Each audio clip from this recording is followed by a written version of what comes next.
I have lived long enough to notice something about the people who run. They keep moving because standing still means facing what they left behind. And most of them good folks? Decent folks spend years convincing themselves that distance solves things. It does not. I know this because I once met a man who learned it the hard way, on a dusty road in Africa, surrounded by lions. The engine died 3 miles from nowhere. David Carter pumped the gas pedal. Nothing. Steam hissed from the hood, rising into the afternoon heat. Then he saw them, 8 lions, emerging from the tall grass, forming a slow circle around his truck. His hand froze on the gear shift. The largest female stopped 10 feet from his door. She did not crouch, did not bare her teeth. She just stood there, looking at him through the windshield. Then he noticed what lay behind her, a cub, small and still, its hind leg twisted at a wrong angle. Blood matted the fur, dark. The female looked at David, then down at her cub, then back at him. In 44 years, no one had ever looked at him like that. We would love to hear where you are watching from today. Drop a comment and let us know. And if you have been enjoying these stories, a subscription helps us keep bringing them to you. Thank you kindly. 3 years driving relief routes across East Africa. Before that, 18 years hauling freight through the Rockies. Different continent. Same job. Keep the wheels turning. Do not look back. David's hands stayed locked on the steering wheel, knuckles white against cracked leather. Through the windshield, the lions had not moved. 8 of them, spread in a loose arc around the truck. The male lay 30 feet back, massive head resting on his paws, watching with the patience of something that had never needed to hurry. The afternoon sun pressed down. Sweat traced a line from David's temple to his jaw. He wiped it with the back of his hand, tasted salt on his lip. On the dashboard, a compass sat in its worn leather pouch, brass casing cracked down the middle. His father had given it to him the day he got his license 40 years ago, a lifetime ago. So you don't get lost. He had kept the compass, ignored the advice. In his wallet, tucked behind his driver's license, a photograph. Emma at 7, holding a rainbow trout she had caught at Hebgen Lake. Her grin so wide her eyes disappeared. He had not updated the photo in 12 years. Updating it meant counting the years. Counting the years meant admitting what he had lost. The truck cab smelled of dust and diesel and the faint sweetness of medical supplies, antibiotics, surgical kits, IV bags, 40 kilometers to the clinic. He had made this run 100 times. Never like this. The female lion shifted her weight. Her eyes never left him. David remembered something from this morning. A burned-out Jeep on the roadside, 15 kilometers back. Bullet holes punched through the driver's door. He had slowed, looked, kept driving. Joseph had mentioned it on the radio last week. Poachers moving through the northern corridor found 3 snares near the river. Snares? His gaze dropped to the cub's leg. The wound was too clean for teeth, too precise. A thin line circling the flesh, cutting deep where wire had bitten and held. Not a predator's work, a trap. The cub's chest rose and fell in shallow, rapid breaths. Its eyes, half closed, rolled toward David, amber and clouded. The female took 1 step closer, then another. She stopped beside the truck's front tire, close enough that David could count the scars on her muzzle. She opened her mouth. Not a roar, not a growl, a sound he had never heard before. The sound came from somewhere deep in her chest, low, vibrating. Not a threat, something else, something that made the hair on David's forearms stand straight. He had worked around animals his whole life. Cattle, horses, the occasional black bear wandering too close to the loading dock in Billings. He knew aggression. This was not it. This was something he had never encountered. The male lion rose to his feet. Muscles rippled beneath the tawny coat. David's hand tightened on the gear shift. but the male did not advance. He stretched, yawned, teeth the color of old ivory catching the light, then lay back down, watching, waiting. The three other females held their positions, forming a loose perimeter around the cubs. Not a hunting formation. Defensive, the way cattle circled when a coyote got too close. David forced himself to breathe. Slow, steady, think. The engine was dead, overheated. He would need an hour, maybe more, before it would turn over. The radio had been spitting static since he crossed the dry riverbed 10 kilometers back. Joseph's clinic sat 25 kilometers south, too far to walk, even if the lions were not there. The nearest village was 40 kilometers east, across open savanna. Water, half a canteen, maybe enough for 6 hours in this heat. Fuel, 3/4 of a tank, useless without an engine. Weapons, none. Relief drivers did not carry guns. NGO policy. The cub whimpered. A small sound, barely audible through the glass. Its chest pumped fast and shallow, each breath visible as a flutter beneath matted fur. The hind leg lay at an angle that turned David's stomach not broken, but worse. The flesh around the wound had swollen tight. The skin stretched shiny and hot-looking. Dark lines radiated outward from the gash, tracing paths up toward the hip. Infection, spreading fast. David leaned closer to the windshield. The wound itself told a story. A thin, precise line circling the leg just above the ankle. The edges clean where wire had cut through fur and skin before the animal tore itself free. He had seen the same marks on calves back in Montana, caught in old fencing. Same desperate struggle, same damage. This was not nature. This was a trap. The female stepped back from the truck. She turned, walked 3 paces toward her cub, then stopped, looked over her shoulder at David, waiting. His throat tightened. Sweat pooled at the base of his spine, soaking into the seat. The cab felt smaller suddenly, the air thick and hard to pull into his lungs. He thought about Linda, standing in their kitchen doorway, arms crossed, watching him pack his bag for another haul. You are always leaving, David. Even when you are here, you are already gone. He thought about Emma, 16 years old, slamming her bedroom door so hard the picture frames rattled on the walls. He had stood in the hallway, hand raised to knock, and then what? He had lowered his hand, walked away, got in his truck, drove. That was what he did. That was what he had always done. The cub's whimper came again, weaker this time. David's hand moved to the door handle, his fingers wrapped around the metal, warm from the sun bleeding through the window. Every instinct screamed at him to stay inside. The truck was shelter. The truck was safety. The truck was the only barrier between him and 8 wild predators who could end him in seconds if they chose. But the female was not choosing that. None of them were. He pulled the handle.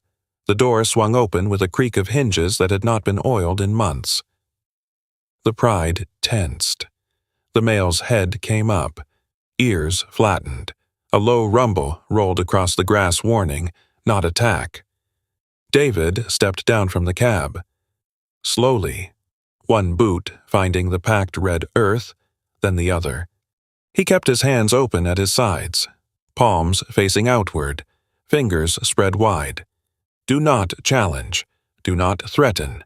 He did not look at the male directly. Learned that from horse's eye contact was confrontation. Instead, he fixed his gaze on a point between the male's shoulder blades, present but not aggressive. The rumbling faded. David took a step. The grass crunched dry beneath his boot, loud in the silence. Another step. Another. The sun pressed against his shoulders like a physical weight. Sweat dripped from his chin, darkening the dust at his feet. 20 feet to the cub, he counted. 15. 10. The matriarch watched. Still. Unblinking, close enough now that he could see individual whiskers, each one thick as fishing line. Close enough to smell her dust, musk, something wild and ancient that made his hindbrain scream, run. He did not run. 5 feet. He knelt. The earth was hot through his jeans, baked hard by the dry season sun. Flies circled his head, drawn by sweat. He ignored them. The cub's eyes rolled toward him. Amber, filmed with fever, reflecting his own face back at him, a stranger kneeling in the dirt, foolish and afraid. David reached out. His hand trembled. He could not stop it. His fingers brushed the cub's fur. Warmer than it should be. Much warmer. The cub did not snap, did not flinch. It pressed its head into his palm. Behind him. The matriarch exhaled. A long breath, releasing something David could not name. And then, distant, barely audible over the buzz of insects, the crackle of his truck radio coming to life. David moved slow, back to the truck. Each step deliberate, measured. He kept his body angled sideways, never turning his back fully on the pride. The male's eyes tracked him yellow, unblinking, but the lion did not rise. The radio crackled again. A voice, broken by static. Copy, David. Do you copy, Joseph? David climbed into the cab, leaving the door open. The radio handset was slick with condensation from the heat. He pressed the transmit button. Joseph, I am here. Static.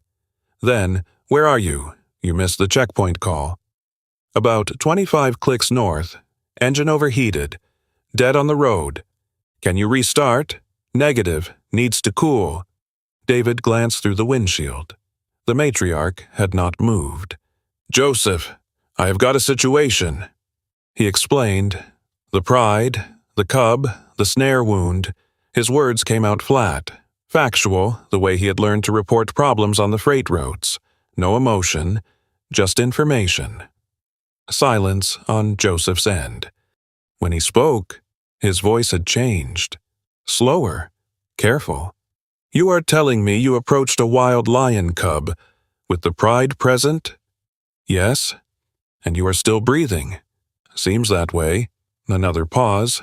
David heard Joseph exhale a sound of disbelief, or resignation, or both. The wound. How bad? Bad. Infection spreading. Dark lines running up the leg toward the hip. The cub is burning up. Wire snare. That is my read. Poachers have been active in the northern corridor. Rangers found 3 snares near the river last week. Joseph's voice tightened. Listen to me. David, stay in your vehicle. Do not approach the animal again. I am coming to you, but it will take time. The roads are rough. How long? 2 hours. Maybe more. David looked at the cub. It lay where he had left it. Small chest pumping fast and shallow. The sun had shifted. The thin strip of shade from the acacia tree was shrinking, pulling eastward as the afternoon wore on. In another hour, the cub would be in full sun. 40 degrees, easy. Fever plus heat. It does not have 2 hours. That is not your decision to make. Joseph, stay in the vehicle. I mean it. These are wild animals. The fact that they have not attacked does not mean they will not. The radio hissed. David stared at the handset, then set it down without responding. He sat in the cab for a long moment. The heat pressed in from all sides, thick and suffocating. Sweat ran down his back, pooling where his shirt met the seat. His throat was dry, his tongue thick. Through the windshield, the matriarch watched him, patient, unmoving. The cub whimpered. That same small sound, not a roar, not even a cry, just a thin note of pain that carried through the open door and settled somewhere in David's chest. He thought about what Joseph said. Stay in the vehicle. Wait for help. Let the professionals handle it. The smart move. The safe move. He thought about all the times he had made the smart move. The safe move. Driving away instead of staying. Closing doors instead of opening them. Choosing the road because the road was easier than standing still. Linda's voice, echoing from somewhere years ago. You are always leaving. Even when you are here. Emma's door, slamming, the sound of it still rattling in his memory. His father's compass sat on the dashboard, brass casing cracked, glass fogged with age. So you do not get lost. But he had gotten lost. Somewhere along the way, he had taken a wrong turn and never corrected course. David reached for the first aid kit behind his seat. Basic supplies: gauze, antiseptic, bandages designed for humans. Not ideal, but better than nothing. He stepped out of the truck. The Pride stirred. The male's head came up, ears swiveling forward. One of the females rose to her feet, muscles tensing beneath her coat. David froze, held his breath. The matriarch turned, looked at the other female. A sound passed between them, low, almost subsonic, more felt than heard. The female lay back down. David exhaled. Slowly. He walked toward the cub, kit in hand. He noticed something he had missed before. The Pride looked thin, ribs showing faintly beneath dusty coats. The male's mane was patchy in places, dull instead of lustrous. They had not eaten well in days, maybe longer, weakened, exhausted, desperate enough to try something no healthy Pride would attempt. He knelt in the red dirt. The cub's eyes tracked him, glassy and unfocused. Its tongue lolled from the corner of its mouth, dry and cracked. Dehydration setting in on top of the fever. David opened the kit, antiseptic wipes, gauze pads, medical tape, a small tube of antibiotic ointment, meant for cuts and scrapes. Not deep tissue infections. It would have to do. He cleaned the wound as best he could. The cub flinched a full-body shudder that ran from nose to tail but did not snap. Too weak, maybe, or maybe something else. David did not let himself think about it.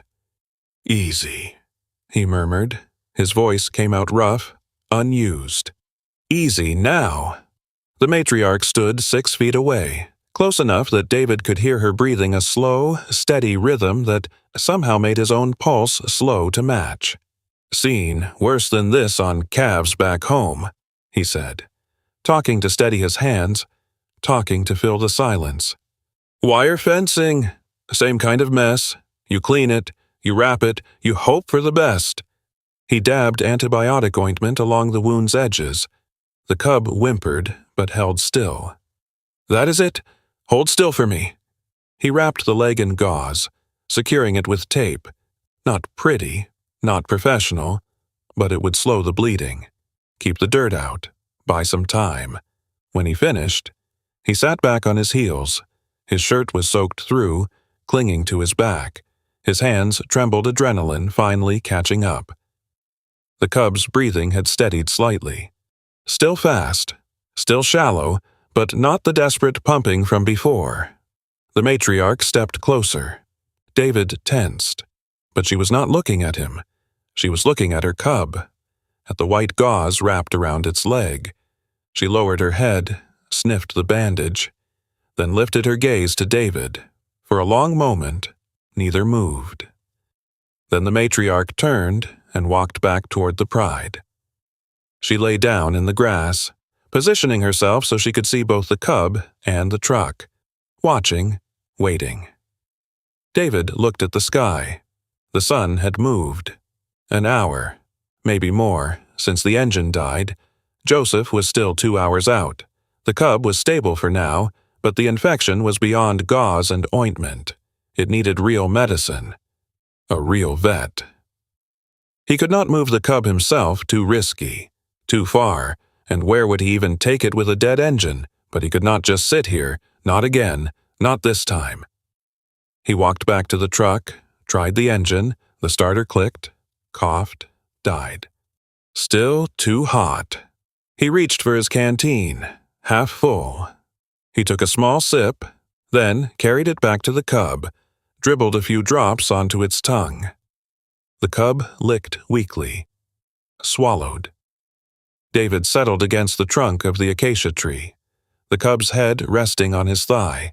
The shade was thin but present. The heat pressed down. Flies circled. He would wait. He would do what he could. For once, he would stay. The radio crackled from the truck cab. Joseph's voice, tinny and distant. "David." "Confirm you are inside the vehicle." David did not answer. He looked down at the Cub. Its eyes had closed. Its breathing had slowed. And somewhere in the distance, hidden by the shimmer of heat rising from the savannah, the sound of engines, more than one. Then the engines grew louder. David's hand found the Cub's fur, fingers pressing gently against the warm flank. The animal stirred but did not wake. Two plumes of dust rose on the northern horizon. Vehicles moving fast, cutting across the savannah on a trajectory that would bring them to this road within minutes. Not Joseph. Joseph was coming from the south. David eased the Cub's head off his thigh and rose to his feet. His knees popped, stiff from sitting on the hard ground. The Pride had noticed the sound, too. The male was standing now, head turned toward the approaching dust clouds. His tail flicked once, twice. David moved toward his truck. Slow steps. No sudden movements. The matriarch's eyes tracked him, but she did not rise. He reached the cab and pulled himself inside, through the windshield. The dust plumes had resolved into shapes two jeeps, olive-colored, moving in loose formation. They were not following the road. They were cutting across country, bouncing over the rough terrain with the confidence of drivers who knew exactly where they were going. The radio crackled. David grabbed it. "Joseph, you there? Static. Then I am en route. 40 minutes out, maybe less. The road is... There are vehicles approaching. 2 jeeps from the north, not Rangers." Silence. When Joseph spoke again, his voice had dropped. "What color?" "Olive. Dark. No markings I can see." "Get in your truck. Lock the doors. Do not engage." "Who are they?" "Poachers, most likely. They work this corridor. David, listen to me. These men are dangerous. Do not..." The transmission cut to static. David tried again, but the radio had gone dead. The mountains to the east sometimes blocked the signal. He had complained about it to the NGO office in Dar es Salaam. They had promised to upgrade the equipment. That was 6 months ago. The jeeps were close enough now to make out details. Open-topped, roll cages. A man stood in the back of the lead vehicle, one hand gripping the frame, the other holding something long and dark against his shoulder, a rifle. David's stomach tightened. He looked back at the Cub, still lying beneath the acacia tree. The gauze on its leg was visible even from here, white against tawny fur. The Pride had pulled closer together. The females flanked the Cubs, bodies low to the ground. The male stood at the front of the formation, facing the approaching vehicles. His mane caught the afternoon light, a dark halo around his massive head. The jeeps slowed as they approached the road. The lead vehicle stopped 50 meters out. Dust swirled and settled. 4 men climbed out, moving with the easy confidence of people who were not afraid of what they would find. The driver of the second jeep stayed behind the wheel, engine idling. David watched through the windshield. His mouth had gone dry. He reached for his canteen, remembered it was nearly empty. The men walked toward the truck. 3 of them carried rifles, old bolt-action types, the kind David had seen in gun shops back in Montana. Hunting rifles. but capable of dropping anything that walked on 4 legs, or 2. The fourth man led the group. He was lean, weathered, with a face like cracked leather and eyes that scanned the scene with predatory efficiency. He wore a faded green jacket despite the heat, sleeves rolled to the elbows, exposing forearms ropey with muscle and scarred from old injuries. He stopped 10 meters from David's truck. His gaze moved from the vehicle to the pride to the cub beneath the acacia tree. A smile spread across his face. It did not reach his eyes. "Dr. Mwangi's truck," his voice carried easily across the distance, accented but clear. "I know this vehicle. Relief supplies. Medicine." The smile widened. "And what do we have here?" David did not respond. His hand rested on the door handle, but he did not open it. The man stepped closer.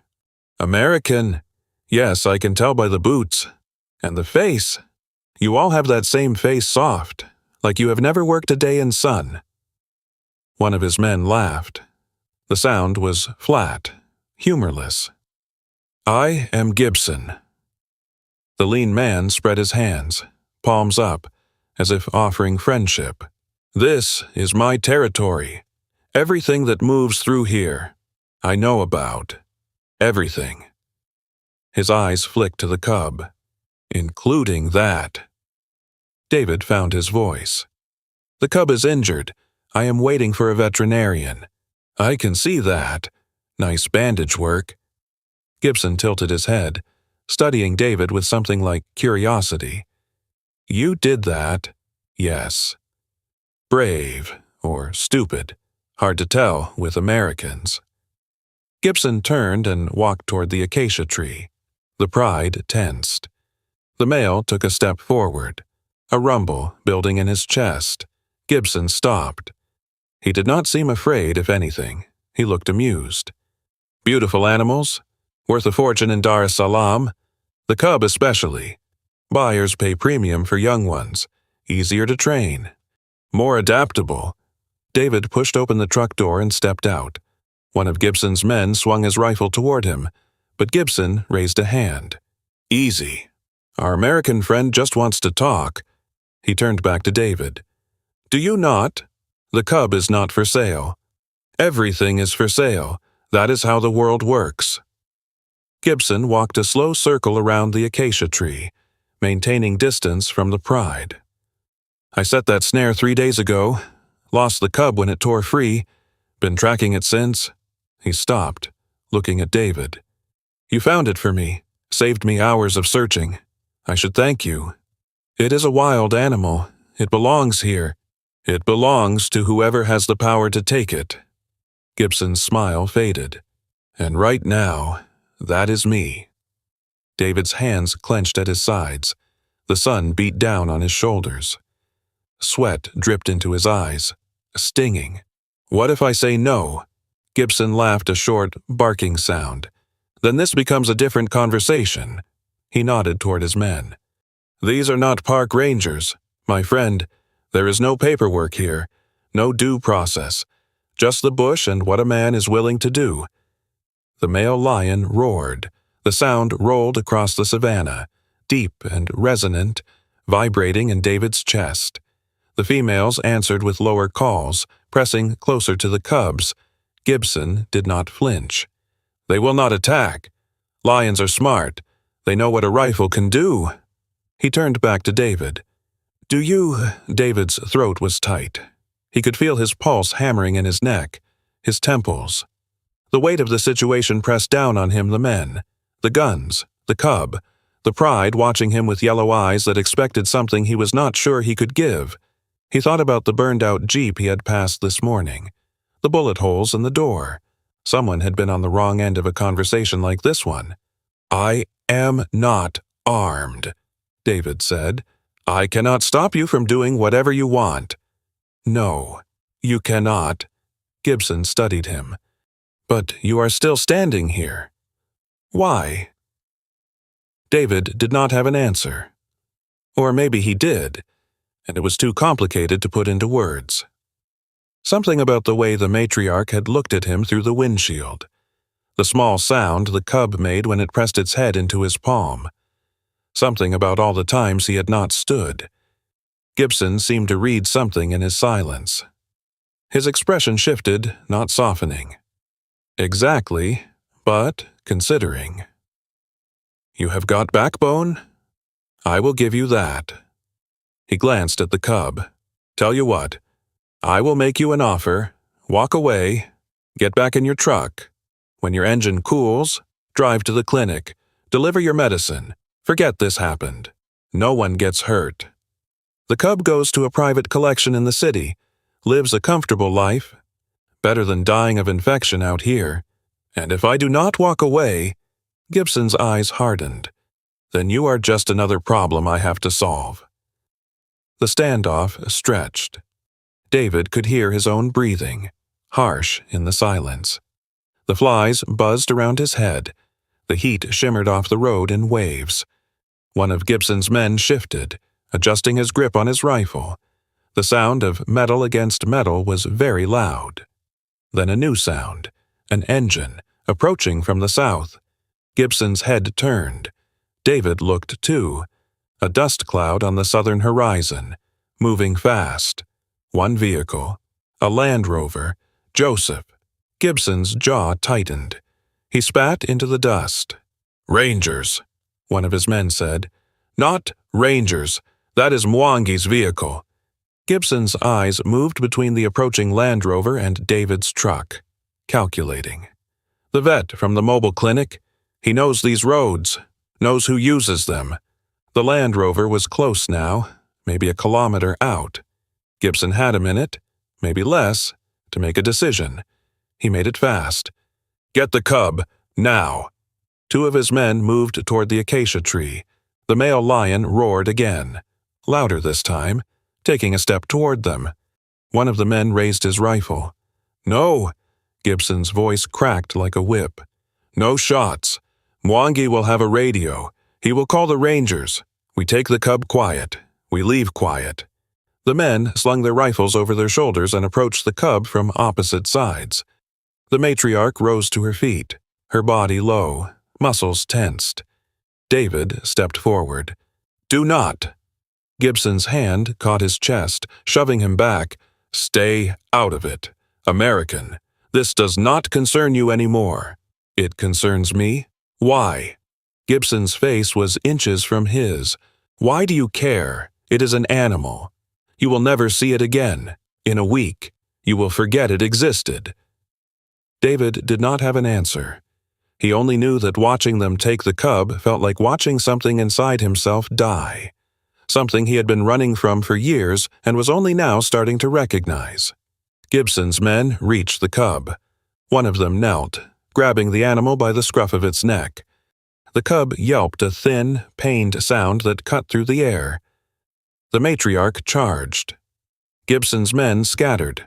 One of them tripped, went down in the grass. The other scrambled back toward the jeeps, the cub dangling from his grip.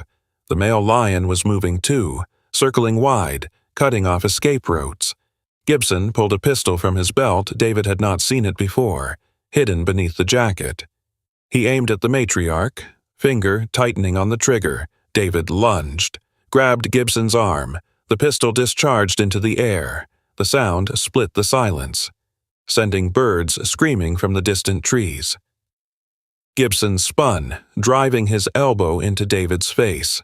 Pain exploded across his cheekbone. He stumbled, went down on one knee. The Land Rover skidded to a stop 20 meters away. Doors flew open.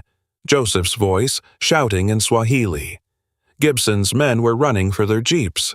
One of them still carried the cub, its small body tucked under his arm like cargo. David pushed himself up. His vision swam. Blood ran from his nose, hot and copper on his lips. The man with the cub reached the jeep. He threw the animal into the back seat and jumped in after it.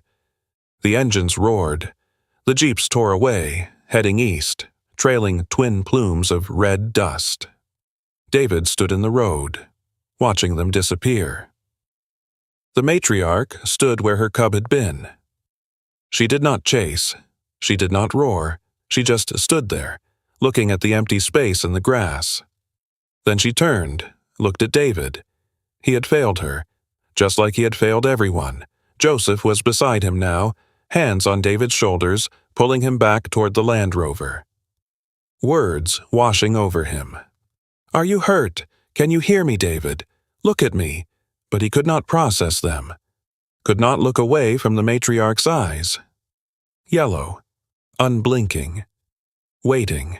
His face ached. His hands were shaking. The dust from the jeep still hung in the air, marking the path they had taken. East, toward Dar es Salaam. David wiped the blood from his lip. "Where is the road to the coast?" Joseph stared at him. "What? The road to Dar es Salaam? Which way? David, you need medical attention. Your nose might be broken. We should— Which way?" Joseph's mouth opened, closed. He looked at David for a long moment at the blood on his face, the set of his jaw, the something burning in his eyes that had not been there an hour ago. 3 hours east. But David, those men, they have guns. You have nothing." David walked toward his truck. The engine had been cooling this whole time. He climbed into the cab, turned the key. The engine coughed, shuddered, caught. He looked at Joseph through the open window. "I have a truck. This is foolish. This is— Probably." David put the truck in gear. "But I am done watching things I care about disappear." He drove. The road stretched ahead, red dust rising behind him. In the mirror, he could see Joseph standing beside his Land Rover, arms spread in disbelief. He could see the pride, gathered where the cub had been. He could see the matriarch, watching him go. Somewhere ahead, maybe an hour, maybe 2. Gibson's jeeps were moving through the bush with a stolen cub in the back seat. David pressed the accelerator. The phone on his dashboard, the satellite phone he had almost forgotten he had buzzed against the cracked compass. A text message, from a number he had not seen in 3 years. Emma. The road east cut through the savannah like a scar. Red dust billowed behind David's truck, marking his path for anyone who cared to follow. The engine ran rough, still recovering from the overheat, but it held. His face throbbed where Gibson's elbow had connected. The blood from his nose had dried in a crust on his upper lip. He could taste copper every time he swallowed. The satellite phone sat on the dashboard, its screen glowing with Emma's message. He did not look at it, not yet. Ahead. The dust trail from Gibson's jeeps had dissipated. They had a 15-minute head start, maybe 20. But David knew this road. He had driven it dozens of times, hauling supplies to remote clinics, learning every curve and pothole. Gibson's men were fast, but they did not know the terrain the way he did. There was a way station ahead, a fuel stop at the junction where the northern road met the main highway to the coast. Smugglers used it. Joseph had mentioned that once, offhand, warning David to fill up elsewhere. Bad people. Joseph had said, the kind who ask questions you do not want to answer. Gibson would stop there. He had to. The jeeps were running hard across rough country. They would need fuel before the long push to Dar es Salaam.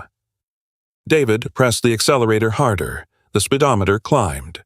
The landscape blurred past yellow grass, scattered acacia trees, the occasional termite mound rising like a monument to nothing.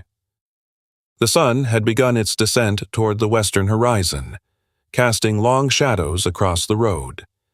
His radio crackled. Joseph's voice. Urgent. "David, stop. Turn around. I have contacted the Rangers. They are mobilizing a unit from Saranera. They will intercept Gibson before he reaches the highway." David grabbed the handset. "How long?" 2 hours, maybe 3. The roads. The cub does not have 3 hours. That wound is infected, without proper treatment. I know. But you cannot take on 4 armed men alone. This is not your fight. David let the handset drop. Through the windshield. The road stretched endlessly ahead. Not his fight. Joseph was right. This was not his country, his land, his problem. He was a truck driver from Montana who had run halfway around the world to escape the messes he had made. What did he think he was going to do, walk into a smuggler's den and ask nicely for a lion cub? The phone buzzed again. Emma's name on the screen. He could not ignore it anymore. His thumb found the message. "Grandpa is asking for you again. The nurses say he does not have much time. I do not know why I'm telling you this. You probably will not even read it." David's chest tightened. He read the message twice, 3 times, the words blurring. His father, dying in a hospice bed 12,000 miles away, asking for a son who was not there, who was never there, and here David was, chasing poachers across the African bush for a lion cub he had known for less than a day. The irony was not lost on him. He could save a stranger's animal but could not show up for his own family. Because showing up means staying. A voice whispered, "And you have never learned how to stay." He pulled the truck to the side of the road. Dust swirled through the open window, coating his tongue and throat. He coughed, spat, wiped his mouth with the back of his hand. The engine idled.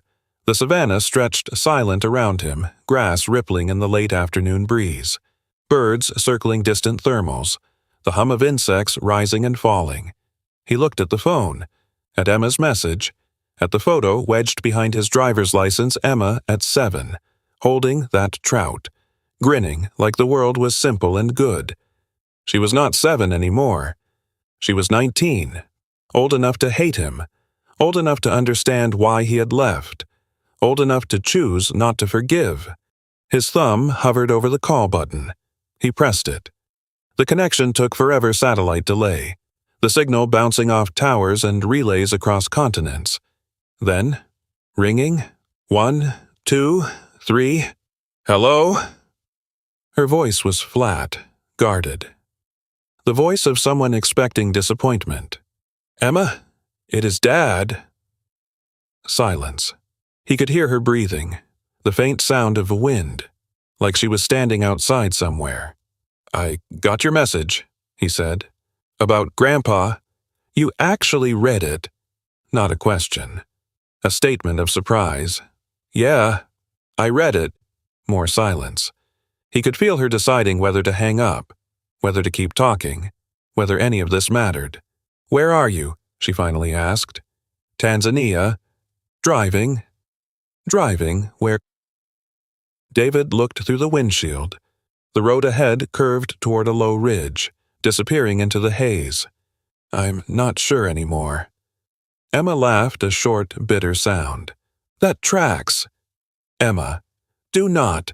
Her voice cracked. "Do not do that thing where you apologize and make promises you will not keep. I cannot hear it again. I was not going to apologize." "Then what do you want?" David closed his eyes. The heat pressed against his eyelids, orange and red through the thin skin. "I want to know if you are okay." Silence.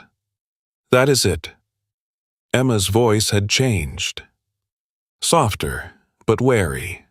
3 years, and that is your question. That is my question. He heard her exhale, a shaky breath that told him more than words could. "No, I am not okay. Grandpa is dying. Mom is a mess. I have finals next week, and I cannot sleep.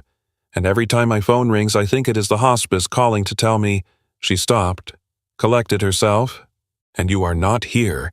You are never here." "I know. Do you actually know?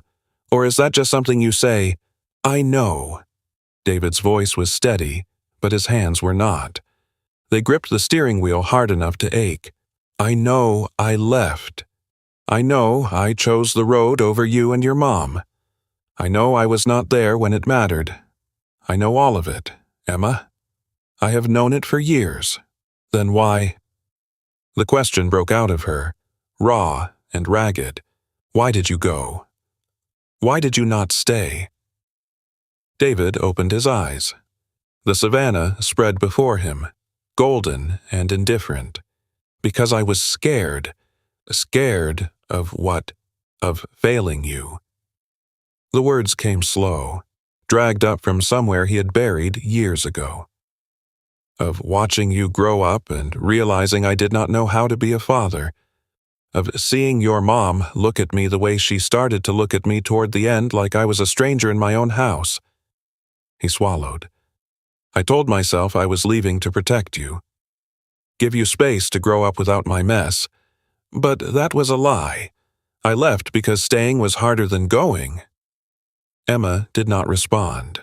The connection hummed between them. 12,000 miles of silence. "I talked to Grandpa," David said. "Called the hospice a few hours ago." "You did?" "Yeah. He was awake, mostly." David remembered the rasp of his father's breathing, the thin voice coming through the static. "He told me to come home." "What did you say?" "I said I would." Another long pause, then, quietly, "And will you?" David looked at the road ahead, at the dust settling on the hood, at the compass on his dashboard, cracked and old, still pointing the way. "Yes. I am coming home." "When?" "Soon. I just have to finish something first." What thing? He thought about the cub, about the matriarch's eyes, watching him drive away, about Gibson's jeeps disappearing into the distance with something small and wounded in the back seat. Something I should have done a long time ago. He paused. Learning how to stay. Emma was quiet.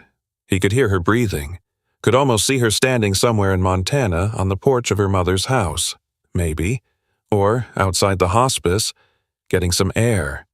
His daughter, grown up and angry and hurting in ways he had caused. "I do not know if I can forgive you," she said. "I know, but I want to try." Her voice broke slightly. "I am so tired of being angry. Dad, it takes so much energy, and I want my father back.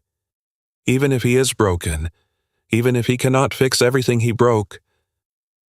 David's throat closed. He pressed his palm against his eyes, pressing back the heat building there. "I am coming home, Emma. I promise. Do not promise. Just do it." "Okay," he breathed. "Okay. Dad. Yeah. Whatever you are doing out there, be careful. Please. I will." The call ended. The phone screen went dark. David sat in the silence, the engine idling, the savannah stretching empty in all directions. His face ached. His hands trembled, but something had shifted. Something small and vital, like a key turning in a lock he had thought was rusted shut. He put the truck in gear, pulled back onto the road. The way station was maybe 30 minutes ahead.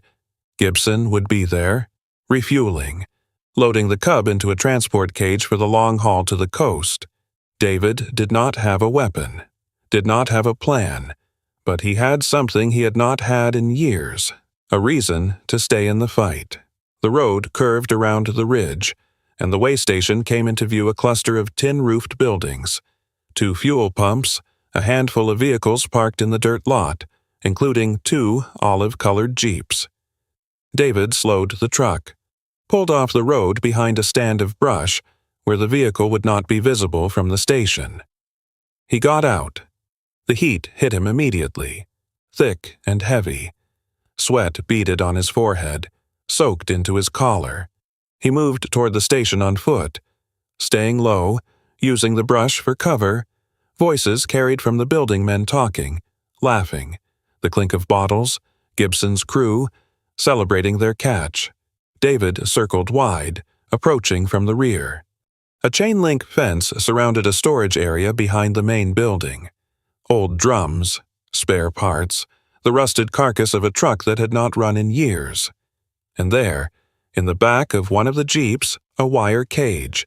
Inside the cage, a small shape, tawny fur, a bandage, dirty now, wrapped around one leg. The cub. It was alive. Its chest rose and fell in shallow, rapid breaths. David crouched behind a drum, assessing. 2 men visible near the front of the building. The others were inside. Gibson's voice, loud and confident, carrying through the open door. He needed a distraction. Something to draw them away from the jeeps long enough to grab the cage and run. His eyes found a pile of old tires near the fence. Beside them, a can of what looked like petrol. Fire, it would work. Draw attention, create chaos, give him maybe 30 seconds to move. He was reaching for the can when a hand clamped down on his shoulder. David spun. A man stood behind him, one of Gibson's crew, a younger one David had not seen before. His face twisted in surprise, then recognition. "Hey, we have got—" David's fist connected with the man's jaw. The crack of impact shot pain up his arm. The man stumbled, went down, but he was already shouting. "Boss, we have got company!" Boots thundered across packed dirt. Voices erupted from the building. David ran. Not toward the jeeps, toward the fence, toward the only cover he could see. He vaulted over a stack of drums, landed hard, kept moving. A shot rang out. The bullet whined past his ear and punched into a metal drum 3 feet away. He dove behind the rusted truck. His breath came in ragged gasps. Blood pounded in his ears. Gibson's voice, cold and amused. "American, I was hoping you would show up."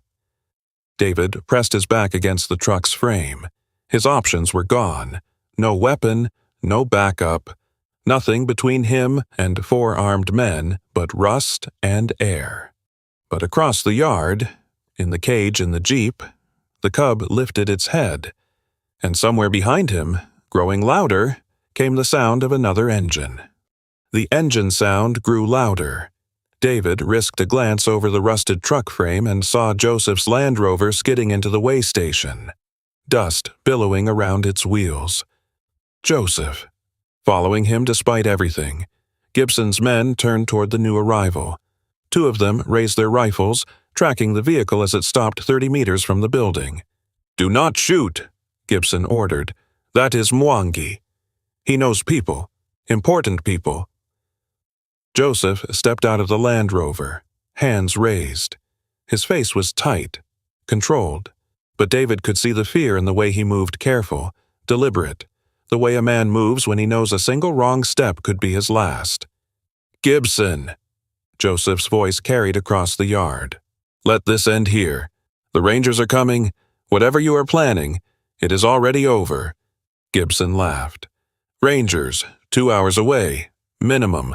A lot can happen in 2 hours." He gestured to one of his men. "Bring the American out. Let us have a proper conversation." Hands grabbed David from behind. He struggled, but there were 2 of them now, and they were stronger than him. They dragged him out from behind the truck, across the packed dirt, and threw him onto his knees in front of Gibson. The impact jarred through his legs, his spine. Gravel bit into his kneecaps through his jeans. Gibson looked down at him. The amusement had faded from his face, replaced by something colder. "You followed me. After everything I told you. You took the cub. I took what was mine." Gibson crouched, bringing his face level with David's. "You know what your problem is, American. You think you are special. You think because you come from your big country with your big opinions, you can walk into someone else's territory and change the rules. I was not trying to—" Gibson's hand cracked across David's face. The blow snapped his head sideways. Stars burst across his vision. "Quiet." Gibson stood. "I gave you a chance to walk away. You did not take it. That is on you." David spat blood onto the dirt. His jaw throbbed where Gibson had hit him, layering new pain over the ache from the elbow strike. Joseph stepped forward. "Gibson, this man is a relief worker. He delivers medicine to villages. If something happens to him, what the NGO will complain, file a report." Gibson spread his hands. "Who do you think pays the local officials? Mwangi. Who do you think makes sure the reports disappear?" He shook his head. "You are a good man. I respect that. But good men do not run this world. They just live in it." One of Gibson's men approached, speaking in rapid Swahili. Gibson listened, nodded, then turned back to David. "My man tells me you called someone. Before you came here, who was it? David did not answer. Gibson nodded to the men holding David. One of them drove a fist into his stomach. The air exploded out of David's lungs. He doubled over, gasping, strings of saliva dripping from his mouth. The pain was enormous, radiating outward from his core in waves. Who did you call? My daughter. The words came out choked, broken. I called my daughter. Gibson studied him. Something flickered across his face, not sympathy, but recognition. Your daughter, in America. David nodded, still fighting for breath. And what did you tell her? That I was coming home. Gibson laughed again, but it was different this time, harder. Home? You hear that, boys? The American is going home. He leaned down, grabbing David's chin, forcing his head up. Here is the truth, my friend. You are not going anywhere. You are going to kneel in this dirt until I decide what to do with you. And then, maybe I will let you crawl back to your truck. He released David's chin and turned away. Put him in the pit. The pit was exactly what it sounded like, a drainage ditch behind the main building, half filled with stagnant water and mud that smelled of diesel and rot. Gibson's men dragged David across the yard, his boots scraping furrows in the dirt, and threw him in. He landed face first. The mud was cold, shocking after the heat of the afternoon. It filled his mouth, his nose, caked his eyes. He pushed himself up on his hands and knees, coughing, retching, spitting out muck that tasted of oil and decay. The walls of the ditch were steep, slick with mud. He tried to climb out, but his hands could not find purchase. He slid back down, landing on his back in the water. Above him, Gibson's men stood at the edge, watching. One of them laughed. Stay there. American. Cool off. They walked away. David lay in the mud. The sky above him was pale blue, cloudless, indifferent. Flies had found him already, buzzing around his face, landing on the drying blood from his nose. He thought about Emma, about the call he had just made, about the promise that now felt like another lie, one more thing he had said and could not deliver. I am coming home. Humming. He was not coming home. He was lying in a drainage ditch in Tanzania, covered in mud and blood, while poachers laughed at him and a lion cub waited in a cage to be sold. This was who he was. This was what he amounted to. Not a hero, not a father, not even a man who could stand up when it counted. Just a fool who ran from everything real and could not even finish what he started when he finally tried. He thought about his father, Walter Carter, 78 years old, dying in a hospice bed in Montana, waiting for a son who was not there. His father had never run, had worked the same ranch for 60 years, buried a wife, raised a son who disappointed him at every turn, and when David had called him finally, after 12 years of silence, what had Walter said? Come home. Boy. Just come home. And David had promised. Another promise, another lie. He closed his eyes. The mud was cold against his back. The flies buzzed. Somewhere, distantly. He could hear Gibson's voice, giving orders. Joseph's voice, arguing. The cub, whimpering. He could not save any of them. Could not even save himself. This was the bottom. This was where running led not to freedom, not to escape, but to a ditch full of mud and the knowledge that you had failed everyone who ever counted on you. His mother had died while he was on a haul to Seattle. Heart attack. Sudden. No warning. By the time he got the message, she had been gone for 6 hours. His father had stood at the graveside, dry-eyed, and when David tried to put a hand on his shoulder, Walter had shrugged it off. Where were you, boy? He had not had an answer then, did not have one now. The sky dimmed, clouds rolling in from the west, or maybe just his vision fading. He was cold, he realized, shaking. Shock. The word floated up from somewhere first aid training. Maybe. Years ago. Shock can set in after trauma. Keep the patient warm. He was not warm. He was lying in cold mud, and nobody was coming to help him. Joseph's voice, louder now. Let me see him. If he goes into shock, he is fine. Gibson's voice, dismissive. Americans are soft, but they do not die that easy. Footsteps approached the ditch. A face appeared at the edge, Joseph, his expression tight with concern. David, can you hear me? David opened his mouth. No sound came out. He is in bad shape. If you leave him in there much longer, then maybe he will learn something. Gibson appeared beside Joseph. Lessons have to hurt, Mwangi. Otherwise, they do not stick. Gibson turned away. Joseph lingered, looking down at David with something in his eyes that might have been pity or might have been resignation. Then he was gone too. David lay in the mud. The cold crept deeper. The flies kept buzzing, and somewhere in the cage, the cub's whimpering stopped. The silence from the cage cut through David deeper than the cold. He pushed himself up on his elbows, mud sucking at his back. The cub had stopped whimpering. That could mean the animal was sleeping, conserving energy, or it could mean something worse. He looked at his hands, caked in mud, trembling. The hands of a man who had spent his whole life running. Come home. Boy. His father's voice, thin and distant through the satellite connection, a dying man asking for one thing, one simple thing, and here David was, lying in a drainage ditch, feeling sorry for himself. He thought about Emma, 19 years old, standing alone at a hospice, watching her grandfather fade, waiting for a father who promised to come but never did, because that was what he did. He promised and failed, every single time. The mud was cold, his body was shaking. The easy thing would be to stay down. Wait for whatever came next. Let Gibson decide his fate.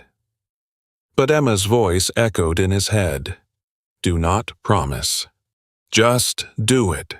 David planted his palms in the mud, pushed. His arms screamed, muscles weak from shock and cold, but he pushed harder. His torso rose from the water. He got one knee under him, then the other. The walls of the ditch were steep, slick. He grabbed at the edge, fingers digging into the wet earth, slipped, tried again. His nails tore, leaving bloody grooves in the clay. On the third attempt, he found a root, a thin thing, barely thicker than his thumb, but it held. He pulled himself up, inch by inch, until his chest was over the edge, then his hips, then his legs. He lay on the ground beside the ditch, gasping. Mud dripped from his face, his clothes pooling beneath him. The sky above was gray now, clouds rolling in from the west. He stood. His legs wobbled but held. Across the yard, Gibson stood near the jeeps, talking to one of his men. Joseph sat on a crate by the building, 2 guards watching him. The cage with the cub was still in the back of the lead jeep, 20 meters away. David walked toward Gibson. One of the guards saw him coming and raised his rifle. Hey, get back! Let him come! Gibson turned, watching David approach. Something like curiosity crossed his face. The American rises from the grave. I am impressed. David stopped 5 feet from Gibson.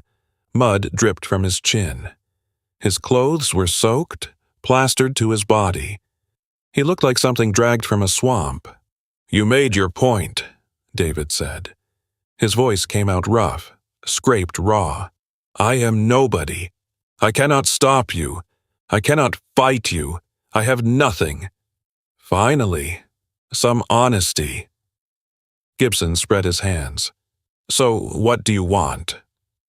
David reached into his back pocket, slowly, so the guards would not shoot.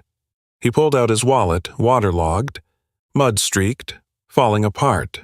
He opened it. The photo of Emma was ruined. The colors had bled, the image warped by water damage, but you could still see her. 7 years old, holding a fish, grinning. "This is my daughter." Gibson glanced at the photo. "Cute kid. She is 19 now. I have not seen her in 3 years. Have not been a father to her in longer than that." David's hand shook as he held the wallet. "I left. When things got hard, I ran. That is what I do. That is who I am." Touching. Gibson's voice was flat. "Why are you telling me this?" "Because I just talked to her. An hour ago. First time in 3 years." David swallowed. "She asked me to come home, and I promised I would. Congratulations. You can leave any time." "No." David shook his head. "I cannot. Not without the cub." Gibson's eyes narrowed. "You are still on that cub's mother is still out there." David pointed back toward the road, toward the savannah. "She was there when you took it. She did not chase, did not attack, just watched. And when I drove away, she was still standing there, waiting for something that was not coming back. So I have been that mother." David's voice cracked. "Standing somewhere, waiting for something that is not coming back, watching the road and hoping. My whole life, I have been the one who left, but I have also been the one who waited. And I know what that feels like." He looked at Gibson, straight in the eyes. "I do not know if you have kids. I do not know what you care about. But I know you are a man, and I think somewhere in there, you know what it is like to lose something, to watch it disappear and not be able to do anything about it." Gibson's jaw tightened. His eyes flickered just for a moment toward the cage in the Jeep. "That cub is worth money," he said. "Serious money. You are asking me to throw that away because of some story about a lioness and your daughter. I am asking you to do the thing I could not do for 20 years. David took a breath. "I am asking you to stay. To let something go. Not because it is easy or profitable, but because it is right." Silence stretched between them. The wind picked up, carrying the smell of rain. Gibson's men shifted, waiting for orders.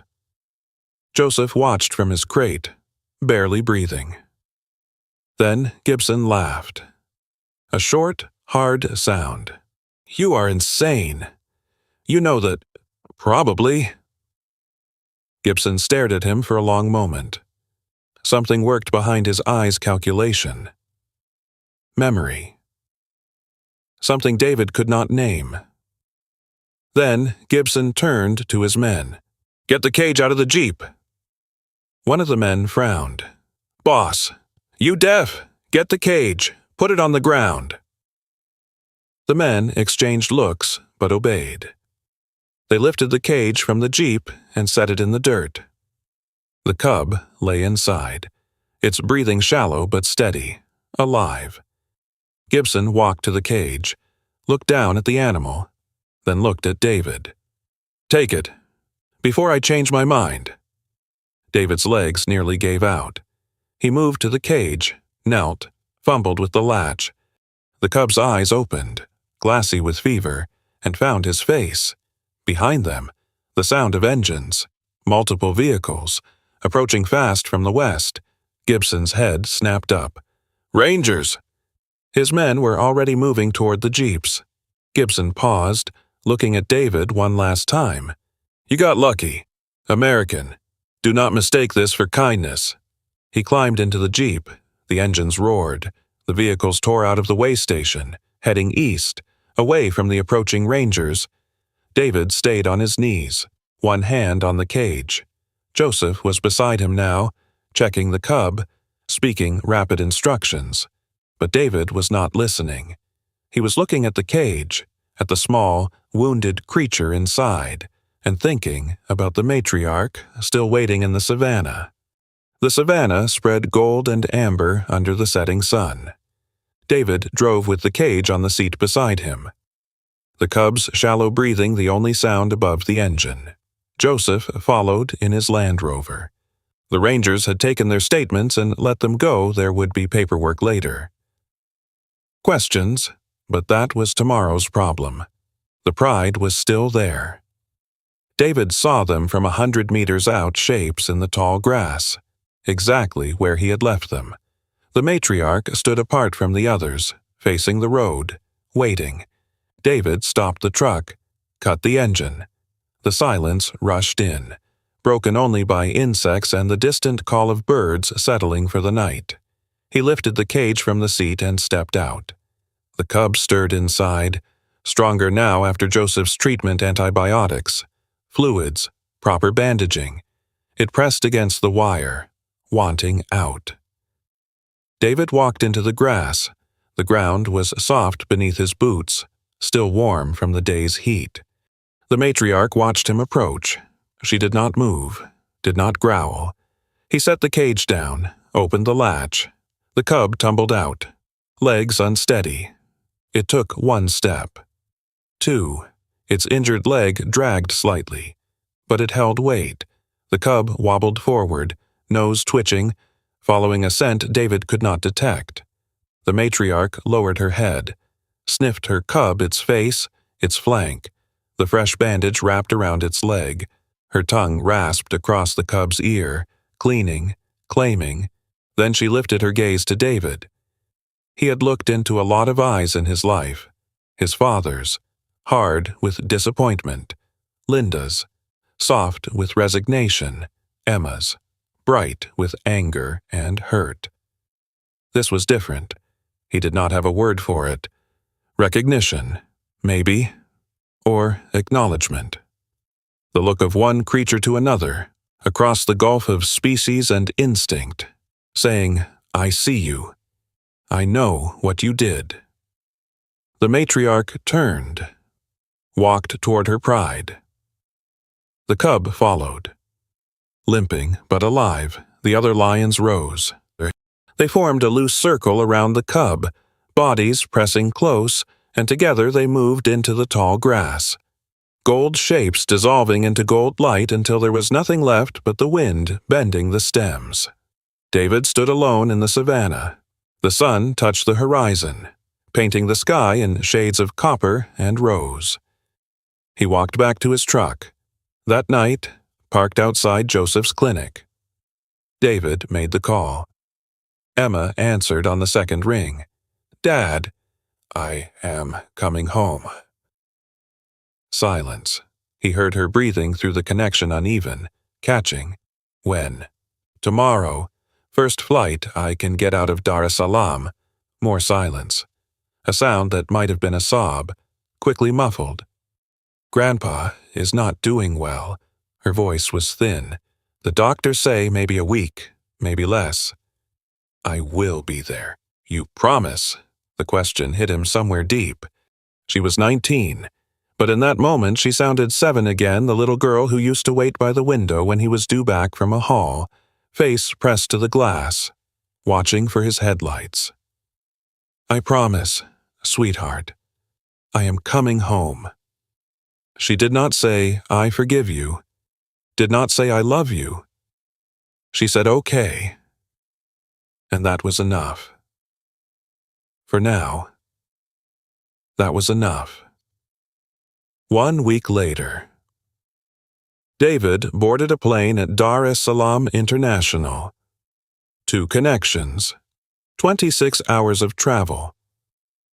Bozeman, Montana. On the other end.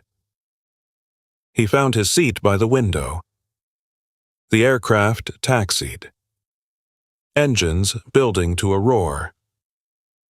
And then the ground fell away beneath him. Below. The savannah stretched endless and golden under the afternoon sun.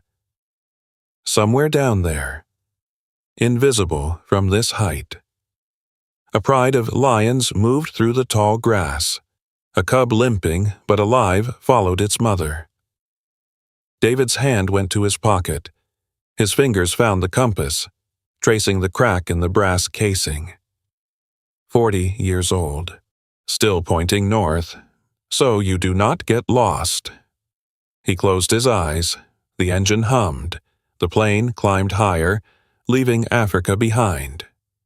He did not know what he would find when he landed, did not know if his father would still be breathing, did not know if Emma would forgive him, or if forgiveness was even the right word for what needed to happen between them. But for the first time in 12 years, he was heading the right direction. The clouds broke beneath the wing. Sunlight flooded the cabin, and David Carter, for the first time in longer than he could remember, sat still. There is something quiet that stays with us after a story like this one, something that settles in the chest and does not ask to be named. Perhaps it feels familiar, the weight of roads not taken, the ache of words that came too late, the tender grief of watching someone we love slip further away while we stood frozen, unsure how to reach them.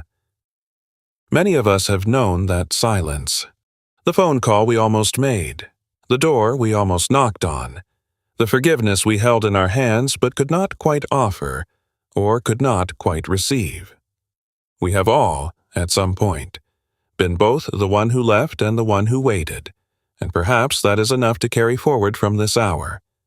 Not a resolution, not an answer, but simply the quiet knowing that we are not alone in our imperfect loving, that the distance we have traveled inward and outward does not need to be explained or justified. It is allowed to simply be. Some things heal slowly.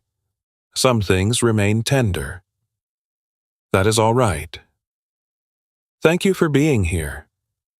Thank you for staying until the end.